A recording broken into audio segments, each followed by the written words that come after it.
안녕하세요. 저는 고려대학교 산업경영공학부 DSB 연구실에서 석사 과정으로 있는 허재혁이라고 합니다. 제가 오늘 소개드릴 논문은 Cflow AD라는 방법론을 제안한 모델입니다. 제목에서 보시듯이 Real-time Unsupervised Anomaly Detection with Localization via Conditional Normalizing Flows 라는 내용입니다. 실시간으로 적용 가능하고, 그리고 비지도 학습 방식을 통해 어노말리 디텍션을 수행하기 위해 컨디셔널 노멀라이징 플로우를 활용한 논문입니다. 해당 논문은 WACV라는 컨퍼런스에 올해 발표된 논문이고요. 이제 소개해 드리도록 하겠습니다. 먼저 인트로덕션에 대해서 간단하게 말씀드리고 넘어가도록 하겠습니다. 본 논문에서 제안하는 모델은 노멀라이징 플로우 모델을 활용한 방법입니다. 그래서 해당 모델을 통해 비지도 학습 방식으로 어노멀리 디텍션을 수행합니다. 그리고 본 논문에서 제안된 방법은 이미지 단위의 어노멀리 스코어 뿐만 아니라 픽셀 단위의 어노멀리 스코어를 함께 계산하기 때문에 어노멀리 디텍션 이외에 로컬라이제이션까지 가능한 모델입니다. 그리고 리얼타임에 적용할 수 있을 정도의 빠른 추론 속도를 가지고 있습니다. 오른쪽에 있는 장표는 페이퍼스 윗 코드에 나타나 있는 MVTech이라는 데이터셋에 대한 리더보드 데이터입니다. 여기서 제안된 모델은 현재로서 지금 6위 정도의 성능을 나타내고 있습니다. 하지만 이미지 단위의 어노말리 스코어를 통해 나타낸 디텍션 AURC는 6위 정도 스코어지만 로컬라이제이션을 통해서 나타낸 세그멘테이션에 대한 AURC는 현재 가장 소타 모델로 볼 수가 있습니다. 다음으로는 이제 배경에 대해서 설명드릴 텐데요. 이 배경에 대해서는 노멀라이징 플로우가 무엇인지를 잘 알고 가셔야 되고, 그리고 왜 이전에는 노멀라이징 플로우가 이런 out of distribution 같은 태스크에 잘 적용되지 않았는지에 대한 내용을 가볍게 짚고 넘어가도록 하겠습니다. 제가 가볍게 짚고 넘어간다고 말씀드린 이유는 사실 이전에 저희 연구실에서 석사 과정으로 있는 김정섭 연구원의 세미나 자료가 있기 때문인데요. 이 해당 세미나에서는 노멀라이징 플로우가 무엇인지와, 그리고 기존의 노멀라이징 플로우가 이미 있음에도 왜 OOD에서는 크게 성능을 보지 못했는가 라는 내용으로, 그럼 그것을 어떻게 해결할 수 있는가까지 아주 상세하게 잘 설명된 자료가 있습니다. 그래서 해당 유튜브 또한 존재하기 때문에 혹시나 여기에 대해서 더 깊게 알고자 하신다면 해당 세미나 영상을 참고해 주시면 좋을 것 같습니다. 우선 노멀라이징 플로우에 대해서 간단하게 짚고 넘어가도록 하겠습니다. 노멀라이징 플로우는 딥 제너러티브 모델, 생성 모델 중에 하나라고 볼 수가 있습니다. 그 중에서 트랙터블하다라는 특징이 있는 모델인데요. 이 말은 어떤 X라는 데이터 스페이스가 있을 때 그거를 Z라는 레이턴트 스페이스로 매핑을 시켜주게 되는 과정에서 다시 거꾸로 Z라는 레이턴트 스페이스에서 X라는 데이터 스페이스로 인버스를 시켜서 다시 복원할 수 있는 그런 특징이라고 말씀드릴 수가 있습니다. 그리고 이 노멀라이징 플로우는 변수 변환, change of variable 이라는 규칙을 기반으로 모델을 구성합니다. 그래서 아래에 있는 수식과 같이 정의가 될 수가 있는데요. 어떤 확률 분포의 PDF에 인테그레이티드는 1이라는 것을 저희는 이미 알고 있습니다. 그리고 이 식을 X에 대한 확률 분포에 대해서 정의를 해주게 되면은 두 번째 줄에 나타내는 식과 같이 정의할 수가 있습니다. 여기서 이제 추가된 점은 Z에 대해서 x로 미분한 야코비안의 디터미넌트가 추가된 것을 보실 수가 있습니다. 그리고 여기서 z는 어떤 x에다가 펑션을 통해 연산된 결과이기 때문에 다음과 같이 또 다시 나타낼 수가 있습니다. 그럼 저희는 이제 여기서 야코비안이 무엇인지, 디터미넌트가 무엇인지를 먼저 알고 넘어가면 좋은데요. 일단 요약해서 말씀드리면 야코비안의 디터미넌트는 변수 변환을 위해서 선형 변환 시 필요한 변화의 크기를 말한다고 볼 수가 있습니다. 따라서 어떤 z라는 확률 분포로부터 x라는 확률 분포로 변환하기 위해 필요한 크기로 생각할 수가 있는데요. 야코비안이라는 것은 어떤 지역적인 함수의 변화를 선형적으로 근사시키는 것으로 볼 수가 있고요. 그리고 디터미넌트라는 것은 저희가 선형대수에서 배웠다시피 어떤 행렬을 선형 변환했을 때 그 행렬이 변화되는 크기를 나타낸다고 볼 수가 있습니다. 다음으로는 노멀라이징 플로우에서 사용되는 목적 함수에 대해서 설명드리도록 하겠습니다. 노멀라이징 플로우에서 사용하는 목적 함수는 x의 likelihood를 최대화하는 것을 목표로 합니다. 아래 그림에서 빨간색으로 박스 친 부분이 이전에서 계속 보여드렸었던 단 한 번만 인풋 데이터를 z라는 레이턴트 스페이스로 변환한 과정을 나타낸 것인데요. 아래 있는 수식은 이전 장비에서 정의했던 수식과 동일합니다.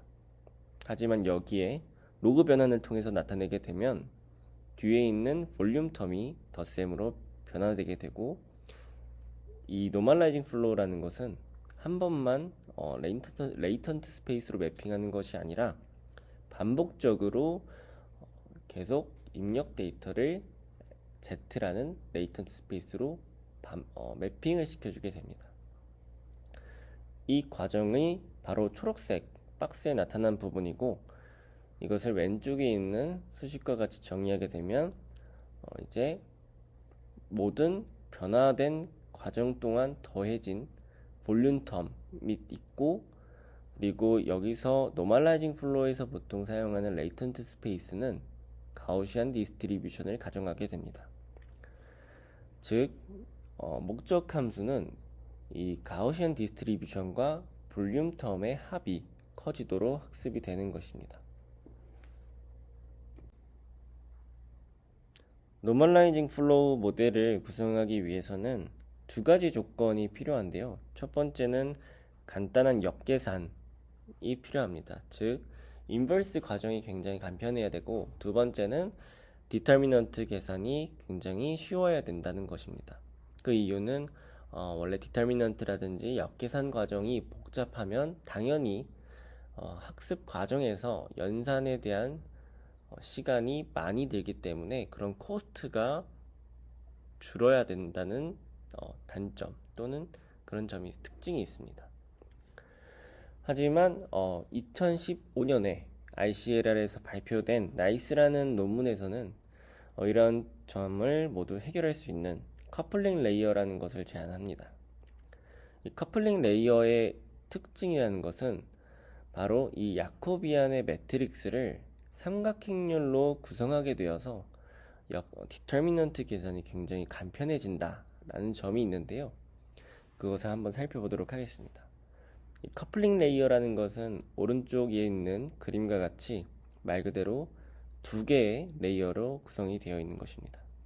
그래서 아래에 있는 x는 i1과 i2가 있는데요. 이 두 개는 채널을 기준으로 디멘전이 나누어진 그런 값들입니다. 그러면은 이 i1은 먼저 yi로 바꾸기 위해서 xi의 항등 행렬을 그대로 곱해가지고 yi를 만들어주게 됩니다. 반면에 yi2 같은 경우는 이 xi1에 m이라는 펑션을 거쳐서 나온 결과와 xi2를 함께 더해서 구성되게 됩니다. 이랬을 때 y에 대한 x의 야코비안 미분값을 계산해 보게 되면은 왼쪽에 있는 수식의 가운데에 있는 식과 같이 정의되게 됩니다. 우선 첫 번째 행의 첫 번째 열에 나타나는 원소는 아이덴티티 매트릭스인데요. 그 이유는 yi1이 xi1과 동일하기 때문에 아이덴티티 매트릭스가 나타나게 되는 것입니다. 다음으로 첫 번째 행의 두 번째 열에 대한 값은 0으로 나타나는 것을 보실 수가 있는데요.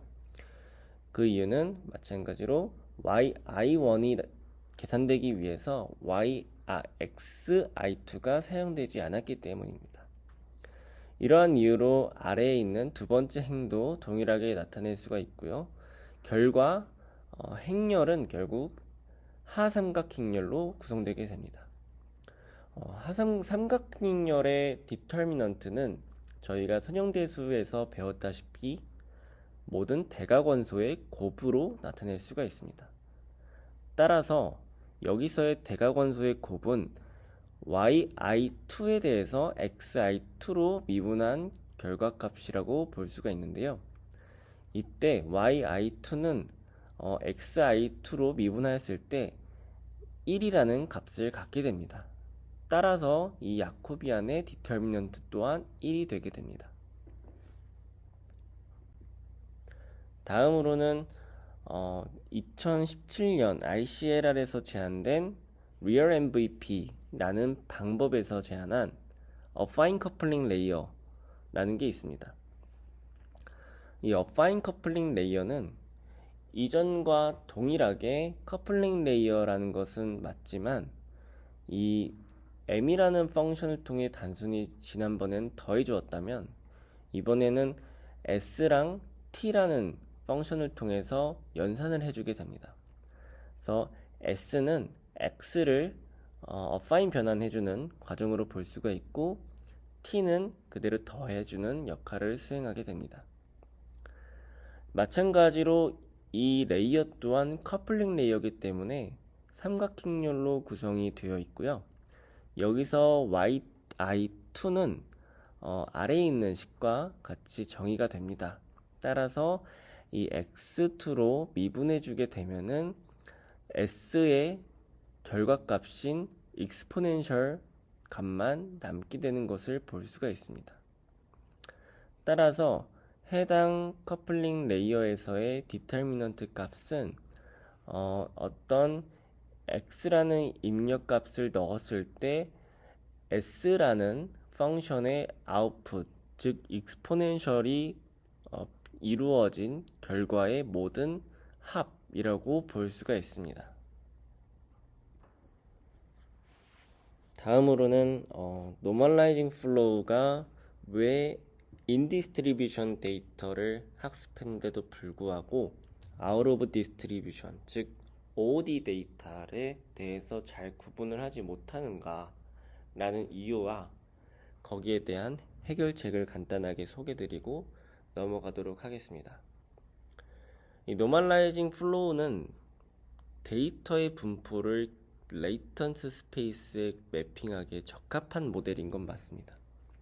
하지만 여기서 학습하는 방식에 어떤 인덕티브 바이어스로 인해서 나타나는 특징이 이 분포를 학습할 때 로컬 픽셀의 코롤레이션, 즉 픽셀 주변의 이웃 픽셀들과의 상관관계를 통해서만 영향을 굉장히 크게 받아서 학습이 되어가지고 이미지가 가지고 있는 어떤 물체가 들어있는지 또는 어떤 컨텍스트가 반영되는지 그런 시멘틱한 정보를 학습하지 못한다 라는 점이 있습니다. 아래에 있는 그림은 그 과정에 대해서 간략하게 시각화해서 중간 노멀라이징 플로우의 과정을 나타낸 결과인데요. 이전 리얼 MVP에서는 단순히 X를 나누는 것이 아니라 이런 마스킹, 체커보드 마스킹이라는 방법을 통해서 나누었습니다. 그래서 이러한 체커보드 마스킹의 방법이 학습 방식이 인덕티브 바이어스를 주게 되고, 이런 인덕티브 바이어스로 인해서 인디스트리뷰션에서 오로지 로컬 픽셀 간의 코릴레이션만 학습이 되어서 분포를 학습하기 때문에 OOD 데이터가 들어왔을 때도 해당 데이터의 이미지가 잘 구조화되어 있다면 그것도 인디스트리뷰션의 라이클리후드와 동일하게 또는 더 크게 나타낸다라고 얘기를 합니다. 오른쪽에 있는 것은 이제 위아래로 스플릿된 결과로 노멀라이징 플로우를 학습한 내용이고, 이것도 마찬가지로 동일하게 OOD에 대해서도 잘 생성이 되는 과정을 볼 수가 있습니다.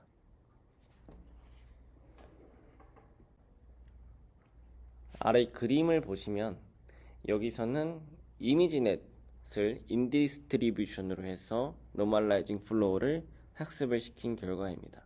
그리고 테스트 샘플로서 인디스트리뷰션 데이터인 이미지넷을 넣었을 때의 라이클리후드와, 그리고 아웃 오브 디스트리뷰션 OOD 데이터로서 SVHN과 셀레베이 데이터를 넣은 결과입니다.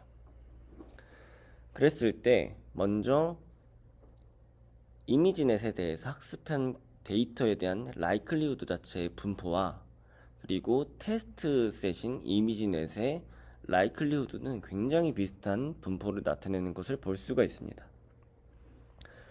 그 말은 즉 여기서 의미하는 것은 노멀라이징 플로우가 오버핏 된 것은 아니다 라는 것이고, 이전에 말씀드렸었던 어떤 노멀라이징 플로우가 가지는 학습 과정에서의 인덕티브 바이어스로 인해서 인디스트리뷰션의 특징을 학습하여 해당 데이터의 라이클리후드를 최대화하는 것이 안 되었다라고 말하고 있습니다.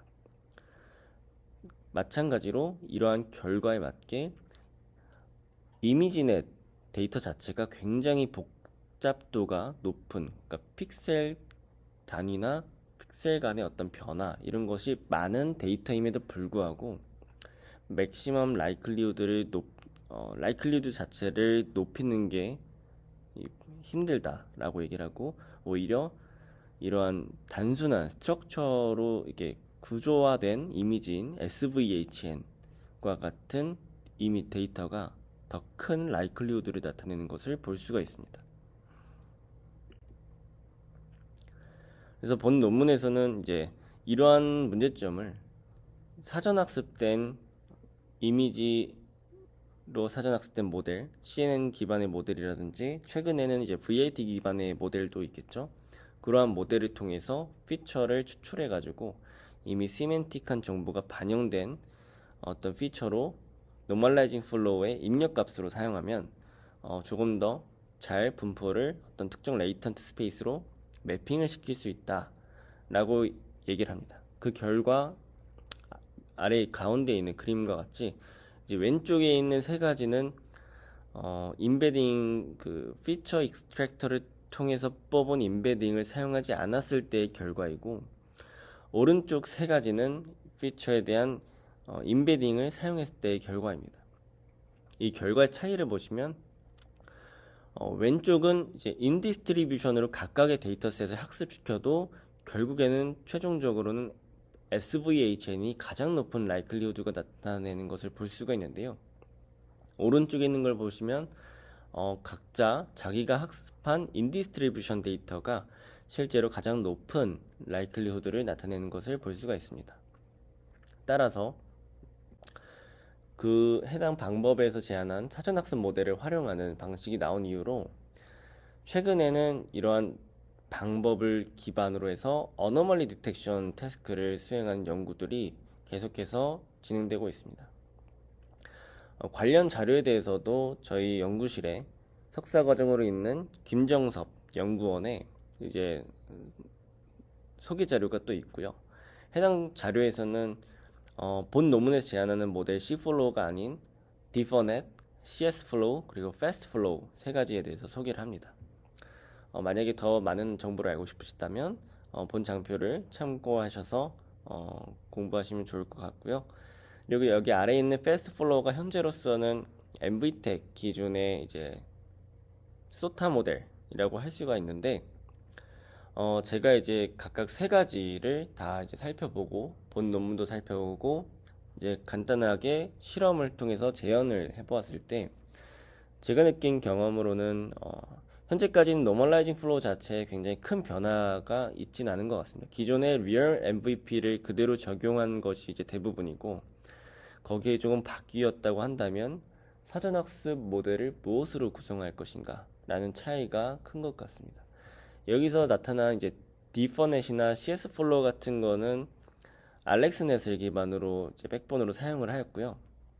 여기서 본 논문에서 제안하는 C 플로우 같은 모델은 결국 최종적으로 와이드 레지넷 오십 모델을 사용하였습니다.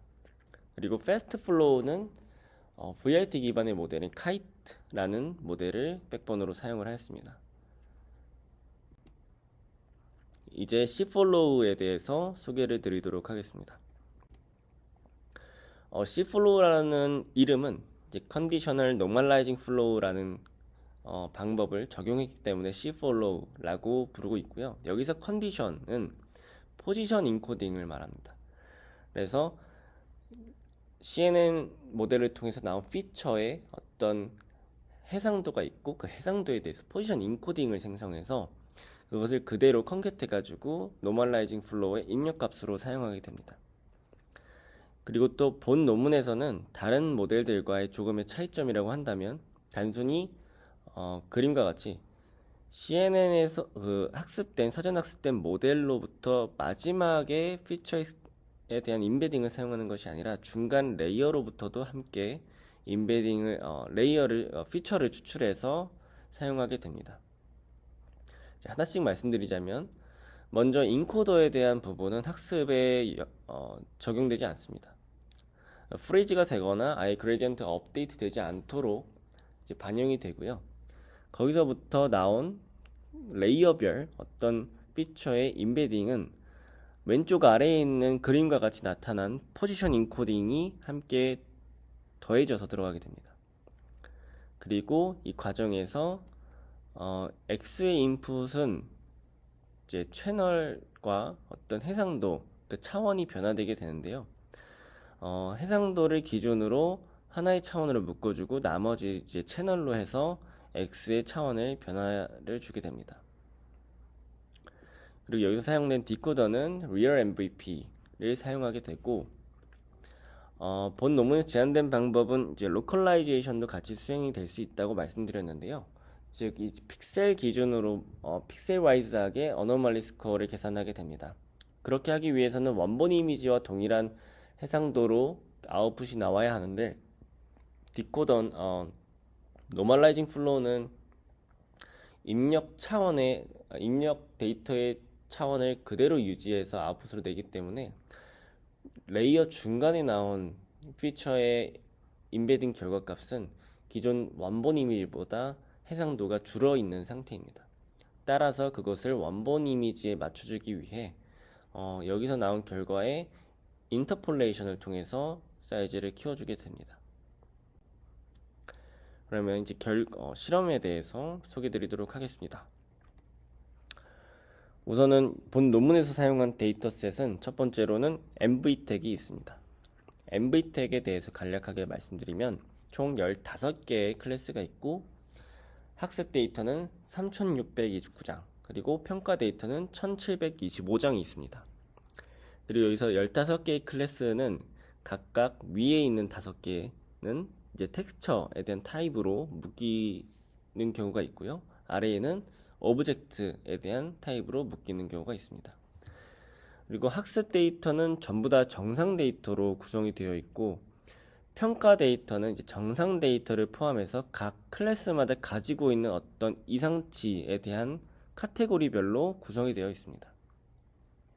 예시를 들어서 이제 데이터를 시각화해서 보여드리자면, 우선은 정상 데이터와 이상치 데이터가 있고, 그 어떤 이상치가 발생했는지 해당 부분을 나타내는 마스킹인 그라운드 트루스가 있습니다. 그래서 정상 데이터는 아래와 같이 해당 클래스는 이제 헤이즐넛에 대한 클래스이고, 이 헤이즐넛 하나의 오브젝트에 대해서 다양한 방면에서 촬영된 데이터가 정상 데이터로 존재합니다.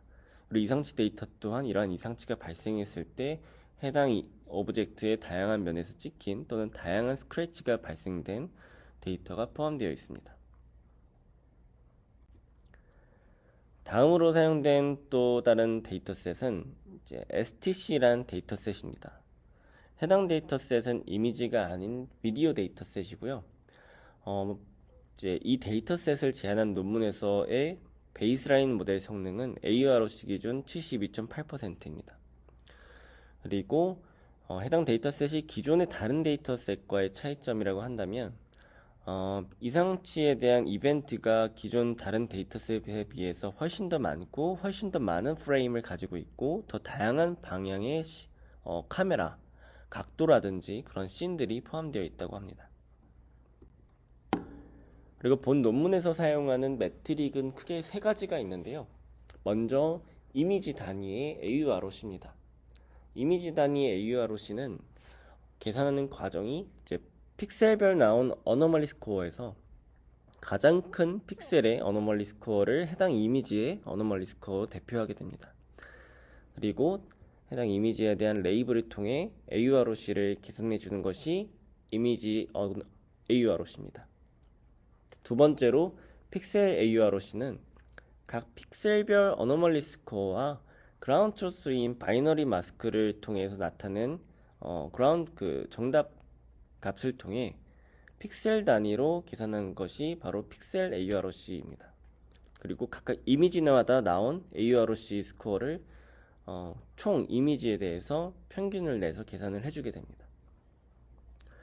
그 다음 세 번째는 AUPRO, Area Under the Per Region Overlap Curve라고 이제 불리는 평가 지표 있는데요. 해당 평가 지표는 조금 익숙하지 않으실 수도 있습니다. 해당 평가 지표는 여기서 나타나는 그라운드 트루스가 가진 마스크를 통해서 먼저 어떤 부분에 마스킹이 되어 있는지 바운딩 박스를 이제 계산을 해주게 됩니다. 마스킹된 부분을 기준으로 바운딩 박스를 생성해주게 되고 해당 바운딩 박스를 이제 프레딕션에 적용해서 거기서의 각각의 이제 FPR과 TPR을 계산해준 후에 AUROC를 구하는 방법입니다. 단, 이 픽셀마다 나온 예측된 어노멀리 스코어 이것을 이제 최대값에서부터 최소값까지 이제 1000개의 구간으로 나누어서 각 스레숄드마다의 AUROC를 TPR과 FPR을 계산해 주게 되고 여기서 나온 TPR과 FPR을 통해서 AUROC를 구해줍니다. 그렇게 계산된 것이 바로 이 AUPRO, AUPRO라고 불리는 평가지표입니다. 이제 실험 결과에 대해서 하나씩 말씀드릴 텐데요. 먼저 어블레이션 스터디입니다. 여기서의 어블레이션 스터디는 이제 커플링 레이어는 몇 개로 할지, 레이어 아웃풋은 몇 개가 좋은지, 또는 해상도는 얼만큼의 사이즈가 좋은지, 이 포지션 인코딩이 컨디션으로 들어갔을 때 과연 좋은 성능을 나타내는지를 보여주는 실험 장표입니다. 여기서 결국에 최종적으로 나타낸 값은 커플링 레이어는 8개를 사용했을 때, 그리고 중간에 사전학습된 모델로부터 3개의 아웃풋을 추출하였을 때, 해상도는 256x256이 좋은 클래스도 있고 512x512가 좋은 클래스도 존재합니다. 그리고 이 포지션 인코딩을 사용하였을 때 사용하지 않았을 때보다 더 좋은 성능을 나타내는 것을 볼 수가 있습니다. 여기서의 인코더를 이제 3가지를 사용해서 비교를 하였는데요. 먼저 와이드 레지넷 50 모델과 레지넷 18 모델, 그리고 모바일넷 V3 모델을 비교하였을 때 모바일넷 V3 같은 경우에는 굉장히 가볍고 이제 추론이 빠른 특징을 가진 모델이기 때문에 해당 모델을 적용한 후에 결과를 보았을 때 성능이 좋기 때문에 해당 모델을 사용하게 되면은 성능도 좋고 추론 속도도 빨라서 리얼타임에 적용할 수 있는 수준의 모델이라고 볼 수 있다라고 언급을 합니다. 그리고 다음으로는 이제 앞서 보여드렸었던 AUROC는 이제 그 이미지 단위의 AUROC였고요.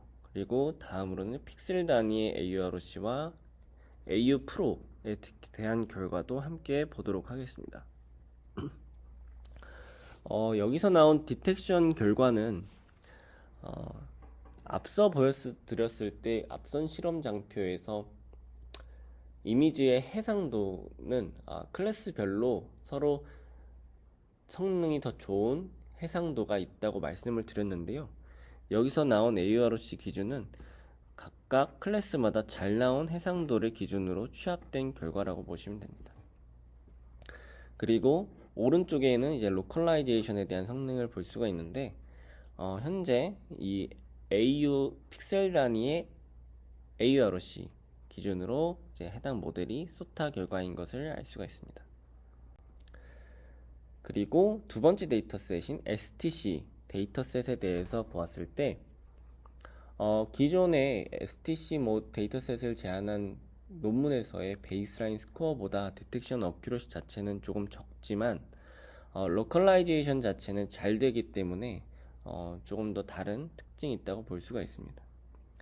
그리고 해당 모델 구조 자체가 비디오 데이터에 특화된 구조는 아니어서 사실 여기 아래에 있는 페이퍼스 위 코드에 있는 STC의 리더보드에서 그렇게 좋은 성능은 아니지만 어느 정도 준수한 성능의 성능이라고 볼 수가 있습니다. 그리고 이제 리얼타임을 가정하기 위해 이 모바일넷 V3를 사용했을 때 어느 정도 속도가 나오는지를 표현한 장표입니다. 여기서 비교한 이제 어너멀리 디텍션 모델 두 가지는 스페이드라는 게 있고 패딤이라는 모델이 있는데 두 가지는 모두 노멀라이징 플로우를 활용한 모델은 아닙니다. 따라서 이 CNN을 기반으로 학습한 모델이고 여기서의 추론 속도가 굉장히 낮은 것을 볼 수가 있습니다. 하지만 이 모델들에 비해서 C플로우 자체는 훨씬 더 빠른 추론 속도를 보여주고 있습니다. 마지막으로 결론에 대해서 정리하고 마무리를 하도록 하겠습니다. 우선 첫 번째로 본 세미나에서 말씀드린 내용의 요약은 사전학습 모델을 통해서 피처 레이어별 임베딩을 추출해서 컨디셔널 노멀라이징 플로우를 적용한 모델을 제안하였다는 것입니다. 두 번째는 성능과 추론 속도 모두 실시간 이상치 탐지를 위해서 적용 가능한 성능이다 라고 볼 수가 있을 것 같고요. 세 번째는 픽셀 단위로 어노말리 스코어를 계산하기 때문에 이상 부분에 대해 더 정확한 로컬라이제이션이 가능하다라고 볼 수가 있을 것 같습니다. 본 세미나 발표에 대한 내용은 여기까지였고요. 혹시나 궁금하신 내용이 있으시다면 댓글로 남겨주시거나 저에게 메일을 보내주시면 감사드리겠습니다. 감사합니다.